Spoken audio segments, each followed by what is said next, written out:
Bismillahirrahmanirrahim. Assalamualaikum warahmatullahi wabarakatuh. Kita lanjutkan pertemuan untuk hukum waris 3 mahasiswa Fakultas Hukum Universitas Muhammadiyah Malang yang sedang menempuh mata kuliah hukum hukum Islam 3 ya. Ini yang saya ampu. Ini saya reminder Anda ya, saya ingatkan ya. Terakhir itu kita yang akan saya bahas nanti ya, yaitu pertemuan ke-4, 5, dan 6 ini ya, yang mana Anda sudah waktu itu presentasi gitu ya. Kemudian saya perlu menyampaikan berkenaan dengan materinya. Ingat materinya mengenai istinbat al-ahkam, bagaimana mengenai pendekatan kebahasaan. Ya. Karena awalnya adalah berkenaan ini ya, konsep hukumnya. Dalam usul fikih, mengenai amr, nahyu, ya. Kemudian nanti juga ada sampai kepada ini kos, kemudian tahsis, ya. Mujmal, bayan, mutlak, mukoyat, mantu, sampai mafhum. Di sini ada 9 ini yang akan kita bahas ya. Sebelum nanti ada uji kompetensi atau UTS itu. Ya. Saya ingatkan RPS kita ya, sampai pertemuan ke-7 Anda nanti akan saya berikan soal-soal untuk UTS atau UK, uji kompetensi. Nah, kemudian ini saya share screen berkenaan dengan amr. Sebelum nanti akan saya jelaskan detail mengenai contoh-contohnya. Ini kita sekilas dulu berkenaan dengan amr dan kaidahnya. Bagaimana dalam terminologi usul fikih, itu ada tuntutan untuk melaksanakan suatu perintah. Karena ini kaitannya dengan hukum. Maka kita harus, Anda sudah belajar ya kemarin ya, hukum Islam 1, karena hukum Islamnya, ada yang hukum Islam 3 ini lebih banyak berkenaan nanti contoh-contoh kaitannya dengan hal-hal apa saja yang dilarang, misal yang kemudian dibolehkan, itu ada perintah-perintah ya. Ini mengandung atau fungsinya apa. Nah, di sini ada fi'il amr, ya. Bagaimana ada fi'il mudhari, ya. Di sini ada isim masdar, ya. Bagaimana kemudian ada pernyataan yang berakar, ya. Jadi amr, fa'il, tiba.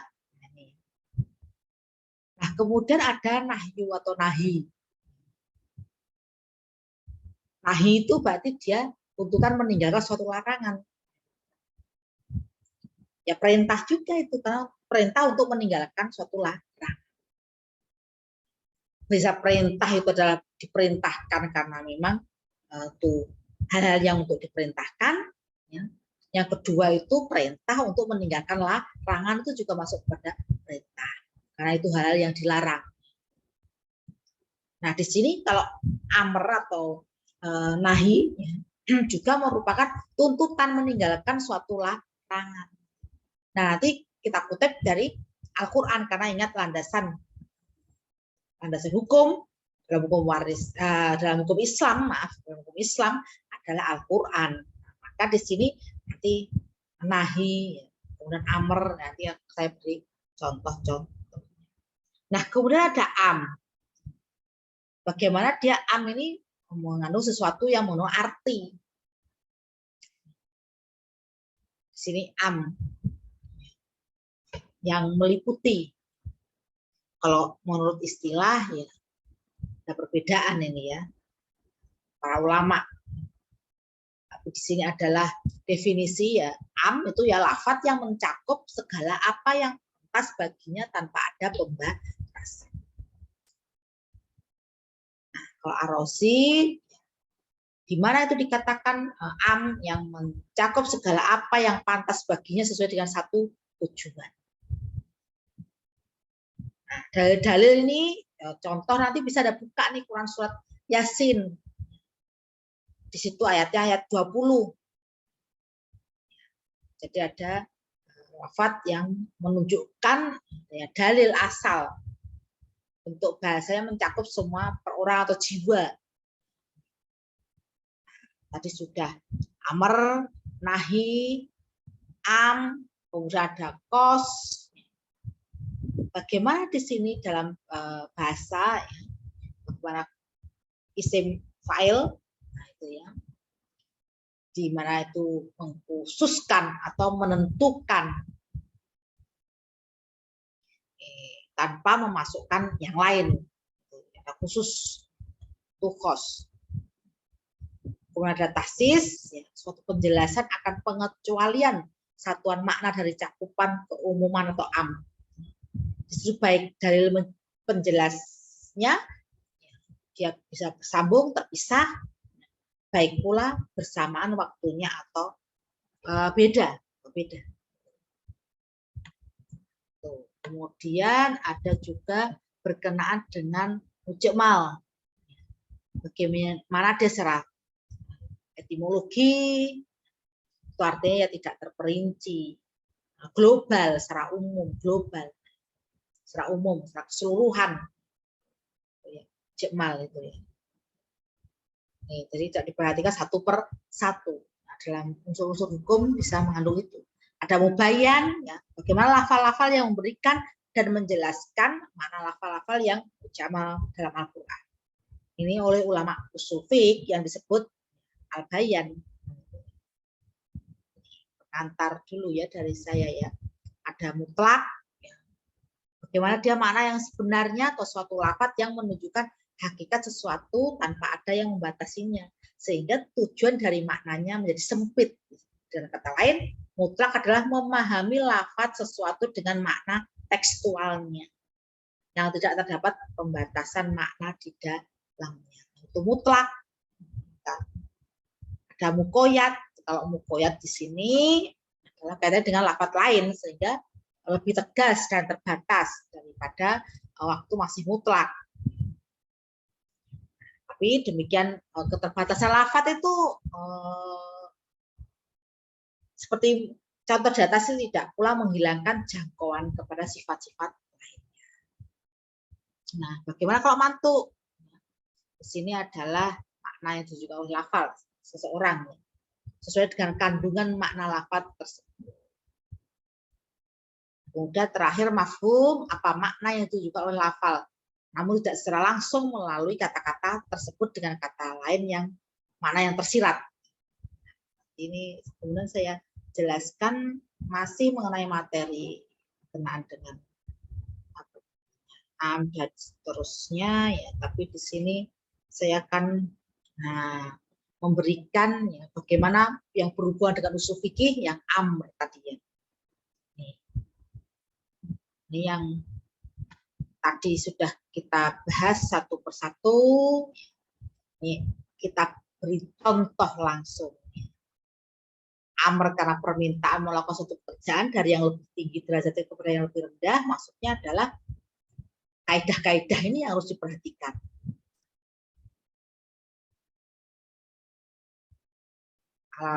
Al aslu fil amri lil wujubi illa madala dali lu ala khilafi. Asal dari perintah itu hukumnya wajib kecuali terdapat dalil yang menjelaskan tentang perbedaannya. Nah, ini yang maksudnya seperti itu. Nah, sebagaimana Quran surat An-Nisa ayat 77, wa aqimus sholat wa atus zakat, dan dirikanlah sholat dan tunaikanlah zakat. Wajib hukumnya.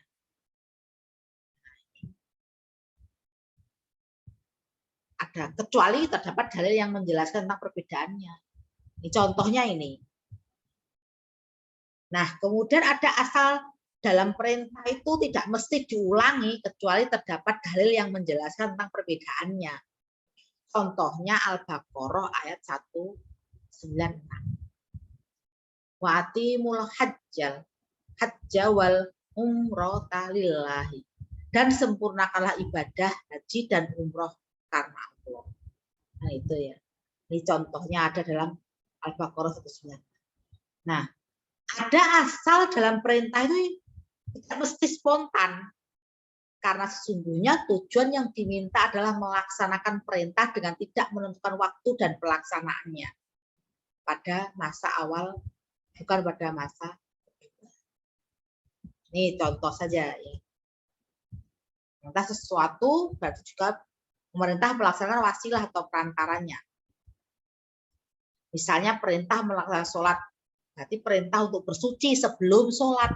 Karena sholat tidak sah jika tidak bersuci. Wudu dulu sebelum sholat. Jadi apa namanya? Wudu dulu sebelum sholat. Jadi kalau enggak maka ya enggak ada. Nah itu ya tidak sah sholatnya. Jadi wudu dulu baru sholat. Sini.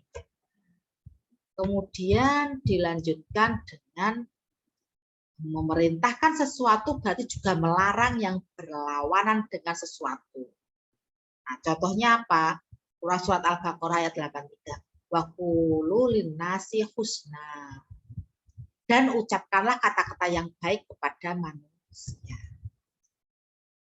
Karena Allah tuh kalau memerintahkan sesuatu berarti juga melarang yang berlawanan. Oh, ya. Nah, jadi di sini perintah untuk mengucapkan kata-kata yang baik kepada manusia berarti larangan untuk mengucapkan kata-kata yang tidak baik. Karena perintahnya adalah disuruh mengucapkan kata-kata yang baik, maka kita mengucapkan kata-kata yang tidak baik kepada manusia yang lain tidak boleh. Dilarang itu. Maka Anda generasi milenial nih yang online ya, yang kemudian sosmed ya juga hati-hati ya.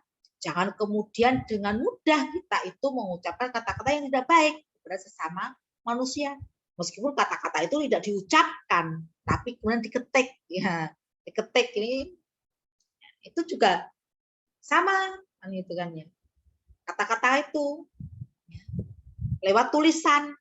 Nah, maka hati-hati, sekarang harus bijak sebagai milenial ini ya, karena di sosmed dan seterusnya ini kan banyak ini ya. Nah, kemudian jika apa yang diperintahkan telah dilakukan, maka orang yang diperintah telah keluar dari tanggungan perintah itu. Idza fu'ilal ma'muru bihi ala wajhihi yahrujul ma'muru an muhdatil am. Contohnya apa? Jika seseorang dengan tidak adanya air ia bertayamum dan melaksanakan sholat, maka tidak mesti melakukan qadha sholat jika ia telah menemukan air.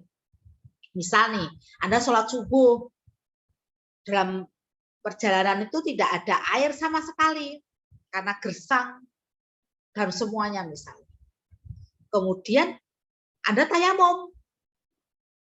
Nah, setelah selesai sholat subuh, kemudian Anda berjalan, ya, waktu yang sholat zuhur menemukan sumber air, bisa begitu ya.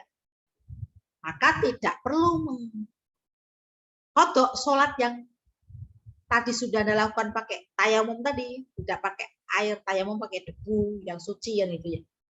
Itu ya. Ini. Jadi, contohnya seperti itu. Nah, selanjutnya adalah mengenai nahi. Ada permintaan meninggalkan pekerjaan dari yang lebih tinggi derajatnya kepada yang lebih rendah derajatnya. Ini kaidah-kaidahnya al-aslu fi nahyi li takrimi illa ma dalilu ala khilafi.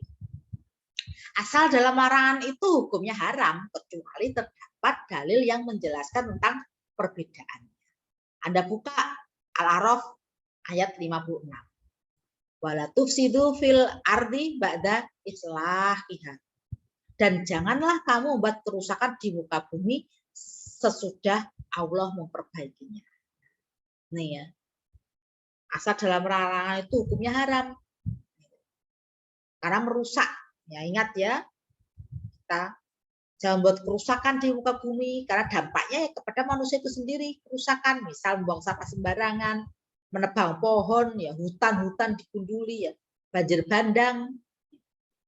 Apalagi nanti Anda datang ke Kota Malang nih, kalau hujannya deras jangan menyalahkan hujannya deras, bukan.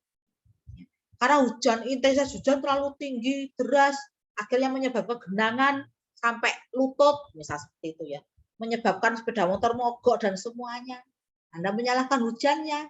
Ya tidak ya, karena memang bisa jadi selokan-selokan tidak bisa berfungsi dengan baik, sampah-sampah ada di situ. Karena di sungai meluap, ya. Kemudian rumahnya hancur, rumahnya ikut arus, yang disalahkan pemerintah, yang disalahkan orang lain, padahal salahnya adalah tidak boleh membangun di tepi sungai, di atas sungai, nggak boleh, kan ada aturannya. Nah, bisa seperti itu. Nah, maka janganlah kita itu merusak bumi, itu ya. Janganlah kamu buat kerusakan di muka bumi ini. Yang kedua, melarang sesuatu berarti juga memerintahkan yang berlawanan dengan sesuatu itu. Nahyu anisyai'i amru bidhi. Al-Baqarah 188. Wala ta'kulu amwalakum bainakum bil batil. Dan janganlah sebagian kamu akan harta sebagian yang lain di antara kamu dengan jalan yang batil. Di Al-Baqarah 188. Hati-hati ya.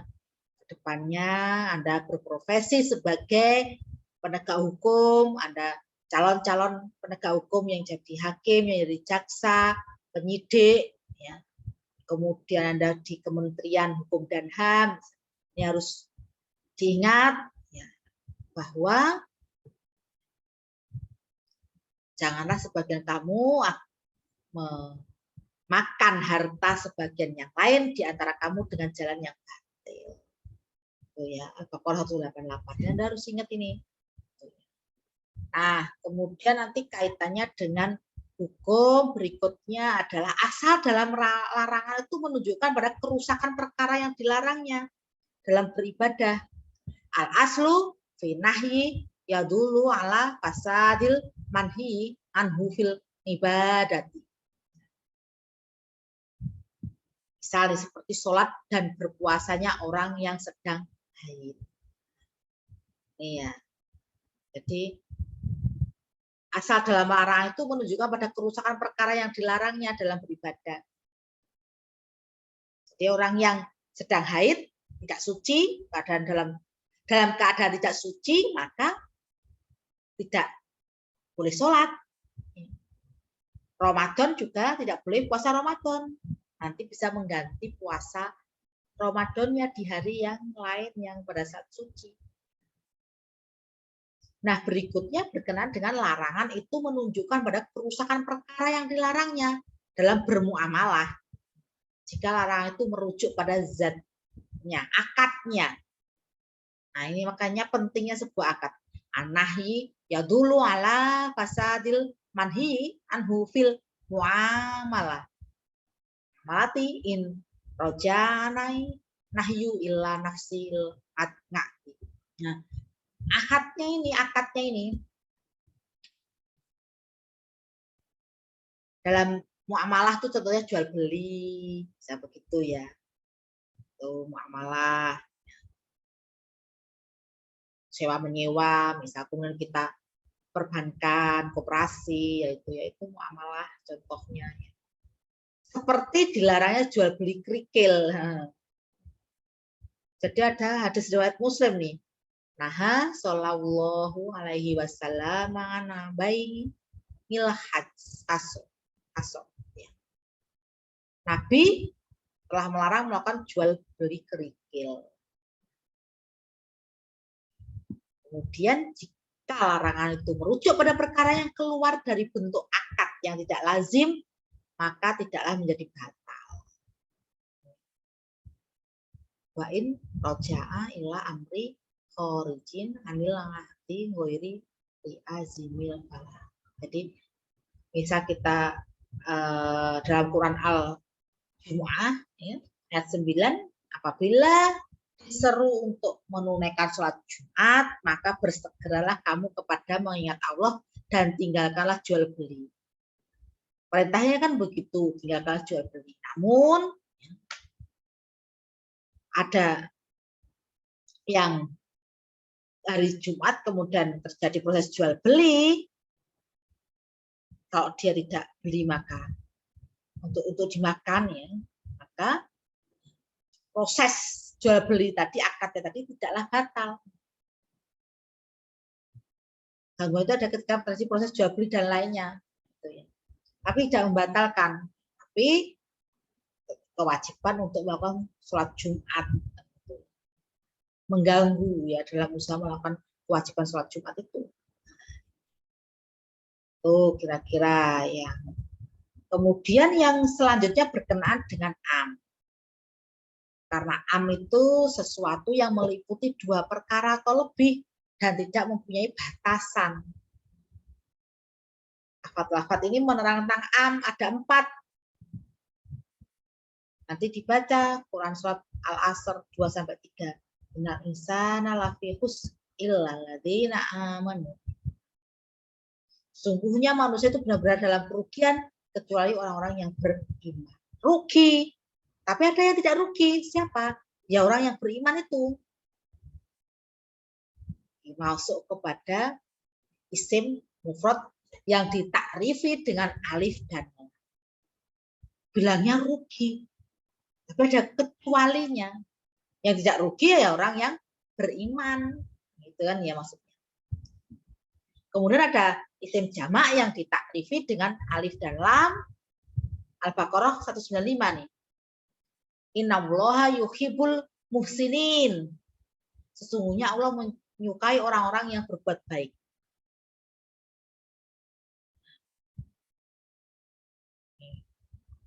Nah, selanjutnya ada Al-Baqarah 148. Karena ada sesungguhnya Allah menyukai orang-orang yang berbuat baik. Kemudian dan jagalah dirimu dari azab hari kiamat yang pada hari itu semua orang tidak dapat membela orang lain. Al-Baqarah 48. Wattaqu yaumal la tajzi nafsu an nafsi sayyi'an. Jadi ada la.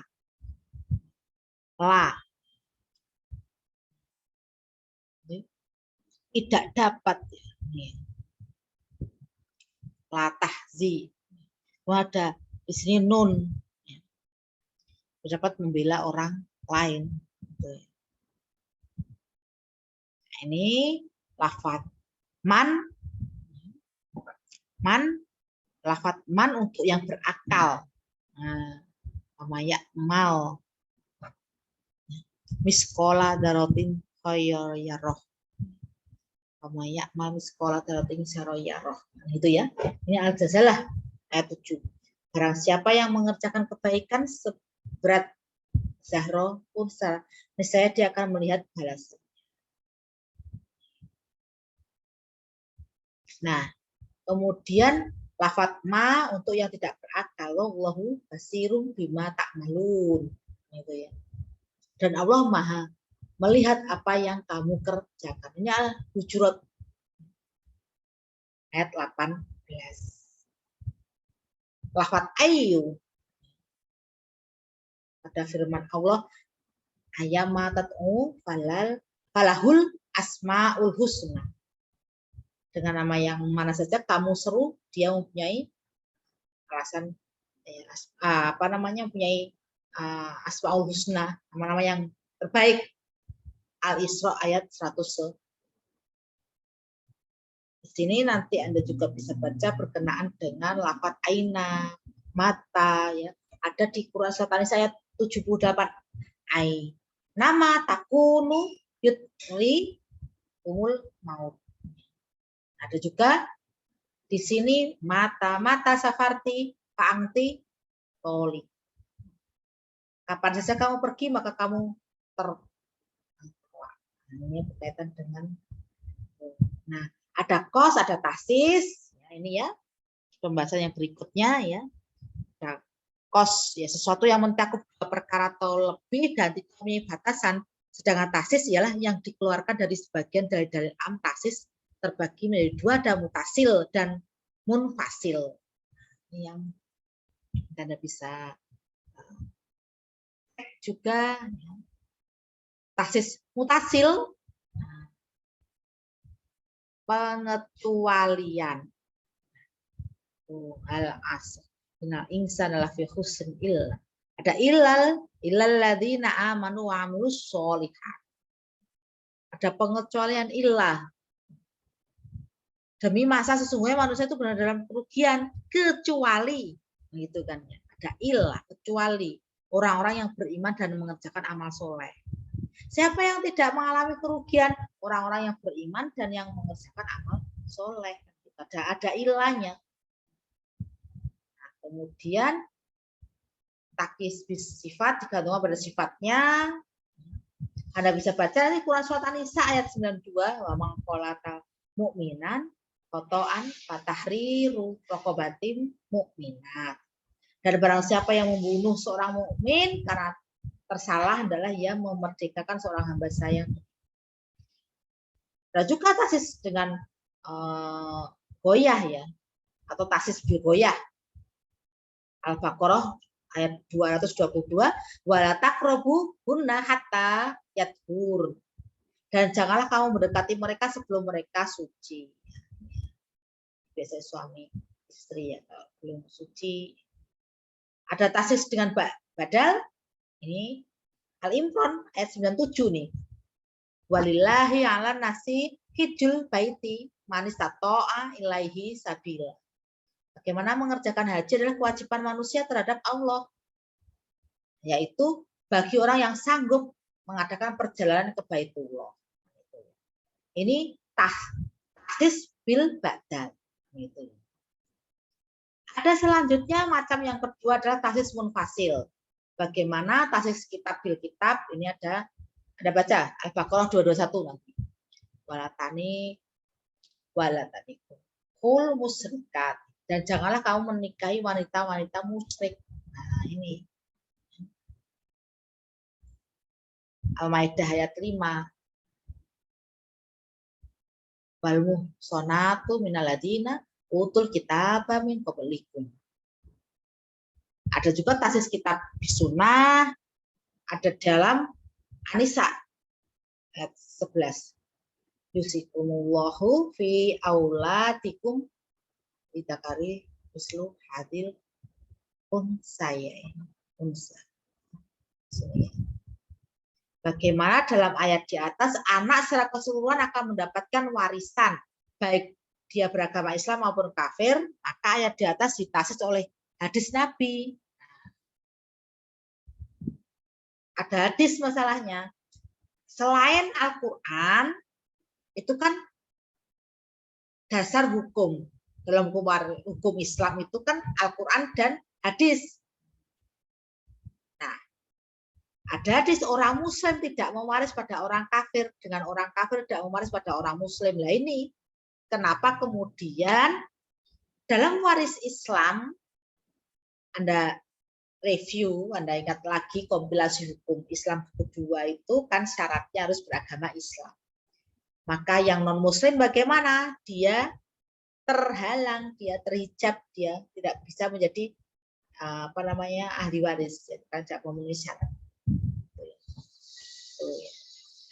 Ini karena apa? Karena ada hadis ini layarisul muslimul